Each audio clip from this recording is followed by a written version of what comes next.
Hey guys, welcome back. Today we're checking out ClickASnap, a platform that actually pays you for your photos. But is it legit and is it really worth your time? Let's find out.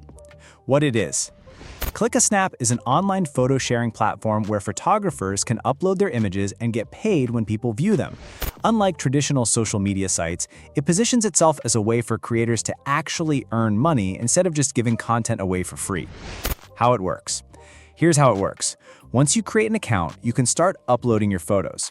Every time someone views your picture for more than a few seconds, you earn a small amount of money, usually a fraction of a cent per view.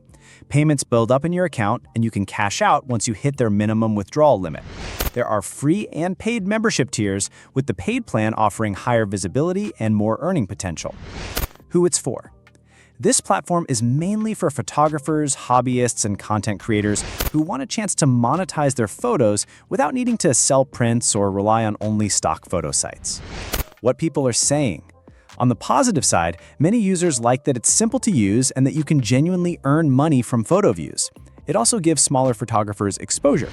But on the downside, some people feel the earnings are very low unless you have a big audience, and a few mention that traffic can be slow without paid promotion. Red flags. It's not a scam, but it's important to know you won't get rich from it. The pay-per-view rate is quite small, and the success largely depends on your ability to drive traffic to your photos. Pros. You get paid for views. Easy to set up and use. Supports both casual users and serious photographers. Cons. Low payout per view. Traffic can be difficult without promotion. Paid plans may be necessary for higher visibility. Recommendation. So here's my take. ClickASnap is legit and can be a nice side platform if you already take photos and want to earn a little extra money. But don't expect it to replace your main income. Think of it as a bonus. That's it for today's review of ClickASnap. Drop your thoughts in the comments and don't forget to like this video and subscribe for more reviews.